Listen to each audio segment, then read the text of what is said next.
fakta integritas. Kalau nipu rakyat, hukum mati. Kalau korup, hukum mati. Kalau korup, hukum mati. Berani nggak? Dan saya akan mengajak siapapun nanti kandidat bikin fakta integritas. Hukuman mati.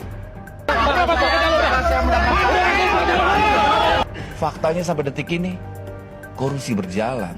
Lalu salah yang di mana? Salah kita sebagai bernegara, sebagai berbangsa yang selalu berkompromi terhadap kejahatan-kejahatan yang luar biasa seperti ini. Jadi pilihannya hari ini tidak ada selain hukuman mati. Hukuman mati tidak ada lagi. Kalau kita masih berkompromi, lantas kita masih berharap untuk mereka berubah, jangan. Saya nggak akan tidak akan menerima hal-hal seperti ini lagi. Baik, betul. Soal memaafkan koruptor itu biarkanlah Tuhan. Tapi mengantarkan koruptor ke ketiang gantungan, biarkanlah bangsa ini mewakili para regu tembak nantinya.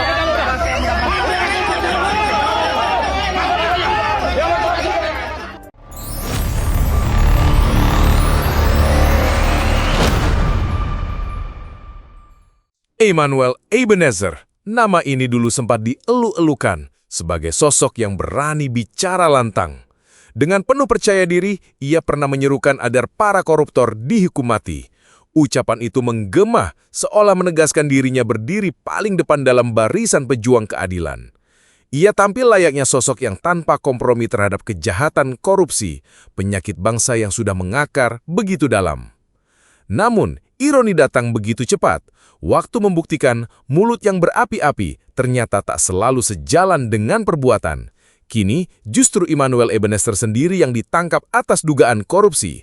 Publik terperangah. Bagaimana mungkin orang yang pernah berteriak keras menuntut hukuman mati bagi koruptor, kini terseret kasus yang sama? Emmanuel nangis saat ditetapkan tersangka dengan memakai rompi dan tangan di borgol. Apakah dia takut ucapannya akan terrealisasikan karena perbuatannya sendiri? Pertanyaan besar pun muncul. Apakah ia akan rela menerima konsekuensi dari ucapannya sendiri? Jika benar-benar konsisten, maka tak ada alasan baginya menolak hukuman paling berat. Tapi, apakah kenyataan akan semudah itu? Ataukah pada akhirnya semua hanya berhenti pada retorika manis yang pernah ia lontarkan? Sementara ketika giliran dirinya terjerat, pembelaan demi pembelaan akan dicari? Inilah potret paling telanjang dari politik moral ganda. Saat di atas panggung, kata-kata bisa begitu gagah, seolah berpihak kepada rakyat. Namun ketika kekuasaan dan uang berbicara, kata-kata itu runtuh tak bersisa. Publik ini hanya bisa menunggu. Apakah hukum akan benar-benar berdiri tegak atau kembali tunduk pada permainan kekuasaan? Dan yang lebih penting, apakah Emmanuel Ebenezer siap mempertanggungjawabkan ucapannya sendiri? Atau justru terbukti hanyalah seorang pengumbar kata tanpa makna?